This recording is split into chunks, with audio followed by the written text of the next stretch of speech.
Assalamualaikum warahmatullahi wabarakatuh. Salam sejahtera bagi kita semua. Halo semuanya, perkenalkan nama saya Dania Zahra Basri. Saya adalah mahasiswa Psikologi S1 di Universitas Persada Indonesia YAI. Pada kesempatan kali ini, saya ingin menjelaskan mengenai makalah saya yang membahas tentang dampak pandemi COVID-19 pada perspektif intervensi psikologi dalam pendidikan, yang dimana topik utama dari bahasan video ini adalah penyesuaian sosial di sekolah.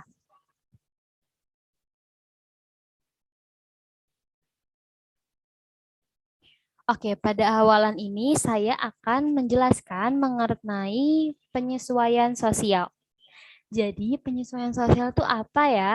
Nah, dalam pembahasan ini, penyesuaian sosial adalah sebuah kemampuan seseorang untuk memenuhi kebutuhan psikologis, yang dimana individu ini mampu menerima dirinya sendiri, serta mampu menghadapi hidupnya tanpa masalah, dan juga mampu mengikuti kegiatan sosial pada lingkungannya. Jadi teman-teman, penyesuaian diri ini sangat amat diperlukan untuk diri kita. Karena penyesuaian diri ini akan sangat berguna dan diperlukan untuk menghadapi situasi maupun kondisi, terutama pada saat berada di tempat yang baru. Jadi bisa dikatakan penyesuaian sosial adalah kemauan individu untuk mengikuti atau mematuhi norma-norma dan juga peraturan kemasyarakatan yang dimana memiliki juga kemampuan kesanggupan untuk bisa bereaksi secara efektif dan harmonis terhadap realitas sosial yang sehat.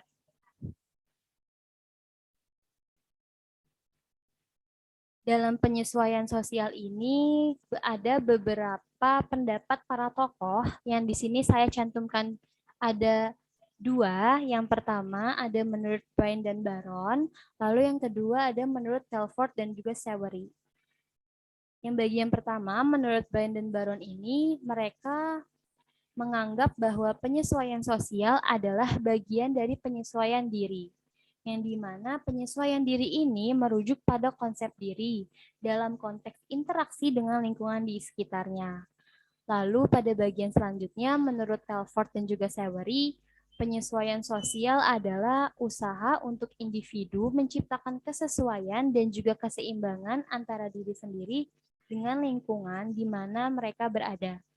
Penyesuaian sosial dapat dicapai apabila individu bersedia menghormati hak-hak orang lain, memiliki keinginan untuk belajar bersama orang lain, serta mau menolong dan memperhatikan kesejahteraan orang lain. Dalam konteks ini, ada yang disebut dengan indikator dalam sejauh mana penyesuaian sosial seseorang mencapai ukuran yang baik.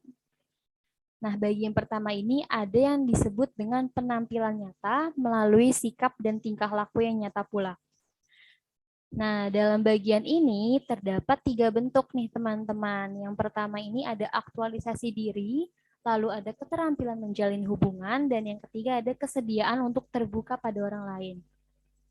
Pada bagian pertama, aktualisasi diri ini, dia itu mencangkup seperti menjadi diri sendiri dan juga mengembangkan potensi dirinya. Lalu pada bagian kedua, ada keterampilan menjalin hubungan yang berisi ada kemampuan antar manusia, lalu seperti kemampuan berkomunikasi dan juga berorganisasi. Lalu yang ketiga, ada kesediaan untuk terbuka pada orang lain. Di sini itu yang dimaksud adalah sikap bersedia menerima penilaian dan juga informasi dari pihak lain.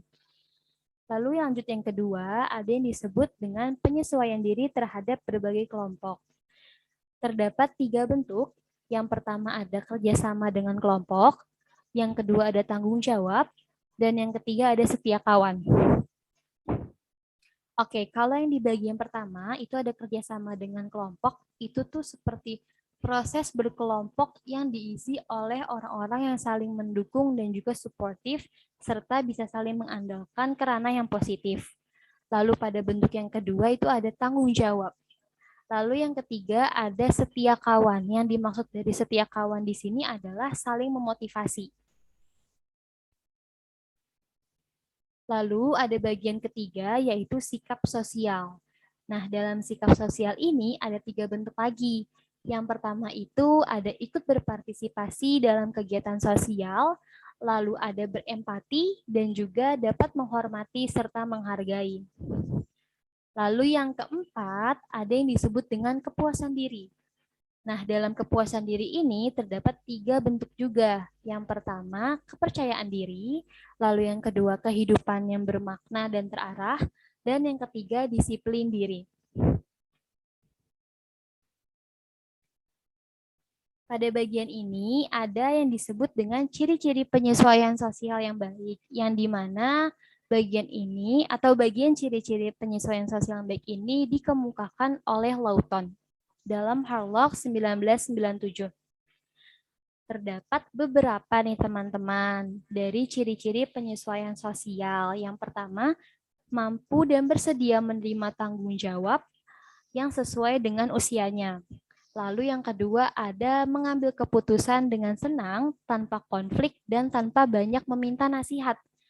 Lalu yang ketiga dapat berkompromi bila menghadapi kesulitan. Lalu yang keempat itu ada dapat menunjukkan kasih sayang secara langsung dengan cara dan takaran yang sesuai. Lalu yang terakhir ada dapat menunjukkan amarah secara langsung bila tersinggung atau bila hak-haknya itu dilanggar.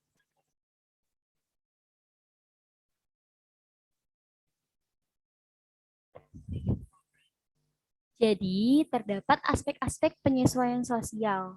Di sini ada 5 macam, yaitu recognition, social approval, conformity, participation, dan altruisme. Lalu apa nih artinya dari masing-masing aspek ini? Oke, di sini aku bakal jelasin satu persatu. Contoh dari aspek-aspek penyesuaian sosial ini. Yang pertama ada recognition. Recognition itu seperti rasa atau sikap saling menghormati dan juga menerima hak-hak orang lain dan juga hak-hak diri sendiri. Lalu yang kedua, ada yang disebut dengan social approval. Nah, contoh dari social approval ini tuh seperti minat dan simpati terhadap kesejahteraan orang lain. Jadi, dalam bagian social approval ini, kita ini dimaksudkan untuk bisa peka terhadap lingkungan sekitar kita, entah mengenai masalah maupun kesulitan orang lain dan juga diri kita. Lalu ada yang disebut dengan conformity. Conformity ini itu contohnya seperti menghormati dan mentaati nilai-nilai integritas baik hukum, tradisi, maupun juga kebiasaan. Lalu ada yang disebut dengan participation. Nah, contohnya ini seperti melibatkan diri kita untuk berelasi. Dan juga di sini tuh setiap individu tuh harus dapat mengembangkan dan juga memelihara hubungan persahabatan satu sama lain. Jadi di sini kita sebagai individu yang bisa saling berinteraksi, teman-teman. Selanjutnya ada bagian penamaan seseorang dalam penyesuaian sosial. Di sini ada 3 bagian. Yang pertama ada well adjustment, yang kedua ada maladjustment, dan yang ketiga ada pathologic adjustment. Wah, kira-kira apa ya arti dari ketiga bagian ini gitu. Oke, yang pertama dulu kita bahas tentang well adjustment. Well adjustment ini itu artinya seperti penyesuaian sosial yang normal atau yang berhasil. Jadi seseorang yang berhasil nih dalam melakukan penyesuaian sosial dan penyesuaian dirinya itu disebut dengan well adjustment person. Nah, dalam bagian well adjustment person ini ditandai nih oleh 4 ciri. Yang pertama, itu tidak menunjukkan ketegangan emosional. Lalu yang kedua, itu tidak menunjukkan adanya mekanisme psikologis. Lalu yang ketiga, tidak menunjukkan adanya frustasi pribadi. Lalu yang keempat, memiliki pertimbangan yang rasional. Nah, masuk ke dalam bagian yang kedua, itu ada yang disebut dengan maladjustment. Terlihat banget ya teman-teman dari gambarnya nih, dari ikonnya itu kayak silang, pasti bukan ranah yang baik. Jadi kalau tadi yang pertama well adjustment adalah normal dan berhasil, nah kalau maladjustment ini adalah bagian atau cara penyesuaian sosial yang tidak berhasil atau salah. Nah, dalam maladjustment ini itu ditandai dengan berbagai bentuk tingkah laku yang salah. terus tidak terarah, lalu ada emosional atau sikap yang tidak realistis, serta memiliki sikap yang agresif. Nah, lalu ada bagian 3, yaitu pathologic adjustment. Sebenarnya pathologic adjustment ini tidak jauh berbeda dari maladjustment karena keduanya ini dalam ranah yang tidak baik atau salah. Tetapi pathologic adjustment ini adalah ranah yang lebih serius, yang istilahnya lebih parah lah dari maladjustment. Karena pathologic adjustment ini adalah penyesuaian yang individu ini tuh memerlukan perawatan yang khusus, yang dimana perawatannya ini bersifat klinis. Jadi sebenarnya tidak jauh berbeda antara maladjustment dan juga pathologic. Hanya saja yang pathologic adjustment itu lebih ke ranah yang lebih parah dibandingkan maladjustment. Oke, selanjutnya kita memasuki bagian tanda-tanda kemasakan emosional. Di sini ada 4 bagian. Yang pertama ada tanda-tanda kemasakan emosional. Yang kedua ada tanda-tanda kecakapan sosial. Yang ketiga, tidak memiliki kecenderungan melakukan perbuatan-perbuatan untuk menarik perhatian. Lalu yang keempat ada tanda-tanda kenormalan emosi.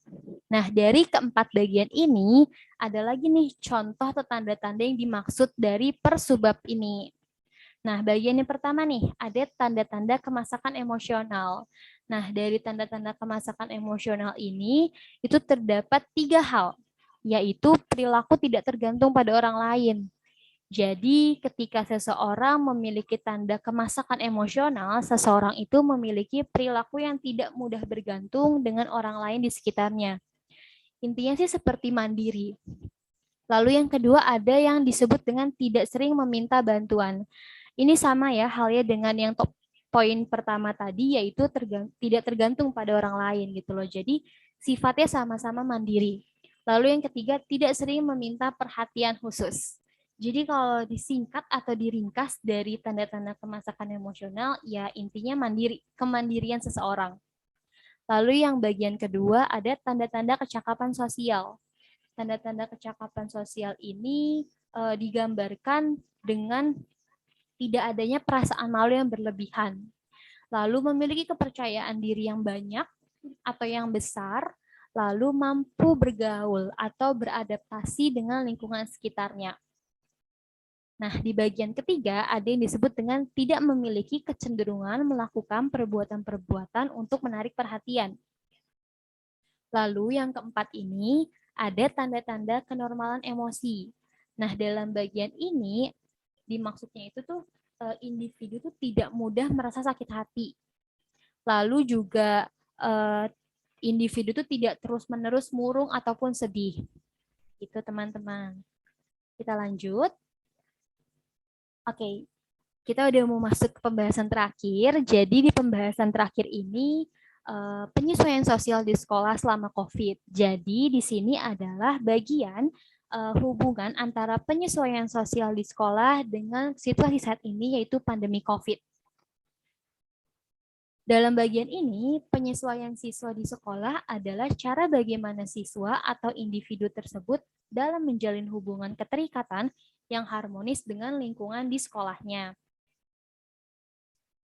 Jadi, dalam penyesuaian siswa di sekolah ini tuh kita atau sebagai seorang siswa, kita tuh diberi tantangan pola kehidupan baru di tengah COVID-19. Di mana pemerintah telah menerapkan kebijakan belajar dari rumah atau jarak jauh. Nah, kebijakan ini itu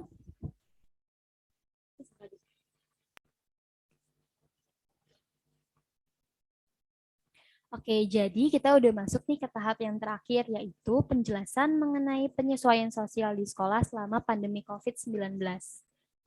Penyesuaian siswa di sekolah adalah cara bagaimana siswa atau individu tersebut dalam menjalin hubungan keterikatan yang harmonis dengan lingkungan di sekolahnya. Hal yang harus diraih dalam penyesuaian sosial ini adalah hubungan antara guru dan murid, mata pelajaran yang dipelajari, dan juga teman sebaya serta lingkungan sekolah itu sendiri. pada masa pandemi COVID ini yang sedang melanda Indonesia, bahkan seluruh dunia, itu memberikan efek pada seluruh aspek kehidupan. Salah satunya adalah di bidang pendidikan. Individu itu dituntut untuk mampu menyesuaikan diri dengan pola kehidupan yang baru, dengan tatanan yang berbeda dari sebelumnya. Nah, di dunia pendidikan ini, pendidik dan peserta didik itu harus menyiapkan diri atau menyiapkan mental untuk memasuki sistem pembelajaran yang baru di tengah pandemi yang masih belum reda ini. Menyikapi tantangan pola kehidupan baru di tengah pandemi COVID-19, pemerintah ini telah menerapkan sebuah kebijakan belajar baru, yaitu sistem online atau daring. Dalam kebijakan ini pula tentu sangat amat menimbulkan efek baik positif maupun negatif bagi seorang siswa di bidang pendidikan. Yang di mana pendidik dan juga peserta didik ini dituntut untuk berinteraksi dengan menggunakan teknologi. Lalu, perubahan sistem pembelajaran ini juga sangat amat berdampak pada emosional yang tidak stabil kepada para siswa. Misalnya, ada seorang siswa yang merasa bahwa pandemi ini itu sebagai suatu tantangan besar yang sangat amat mengkhawatirkan rancangan kehidupan pendidikan mereka selanjutnya. Di sini, siswa itu merasa bahwa proses pembelajaran yang dialami saat ini itu sedikit sulit atau mungkin menantang, yang dimana pemikiran mereka ini itu seperti menunjukkan bahwa siswa itu mengalami masalah dalam penyesuaian sosial mereka.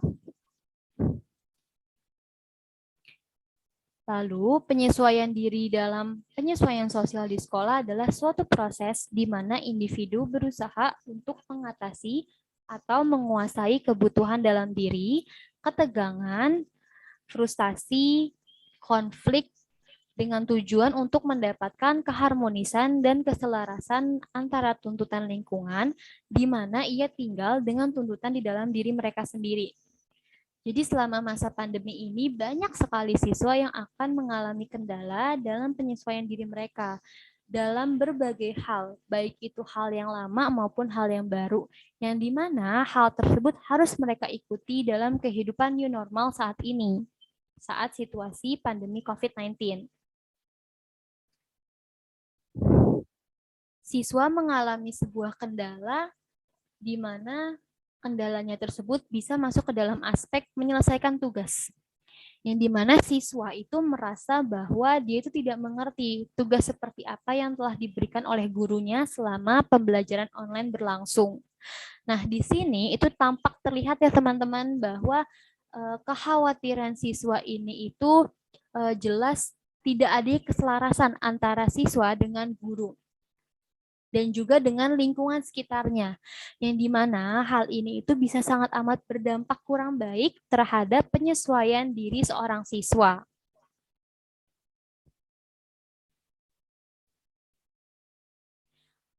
Memasuki kesimpulan dari seluruh pembahasan yang saya jelaskan, bisa dikatakan bahwa penyesuaian siswa di sekolah adalah cara bagaimana siswa atau individu tersebut dalam menjalani hubungan keterikatan yang harmonis dengan lingkungan di sekolahnya. Di mana pada saat pandemi COVID-19 yang melanda Indonesia ini, bahkan seluruh dunia ini memberikan efek pada seluruh aspek kehidupan, salah satunya pendidikan. Individu dalam hal ini dituntut untuk mampu menyesuaikan diri dengan pola-pola kehidupan yang baru dengan tatanan yang berbeda pula dari sebelumnya. Penyesuaian di sekolah itu bisa dikatakan akan berjalan dengan lancar jika tercerminnya sebuah perilaku yang saling menghargai dan juga menerima hubungan interpersonal dengan guru, pembimbing, teman sebaya, dan juga penyesuaian terhadap sekolah. Baik semuanya, sekian pembahasan dari saya mengenai penyesuaian sosial di sekolah. Kurang lebih ya mohon maaf. Wassalamualaikum warahmatullahi wabarakatuh. Terima kasih semuanya. Dadah.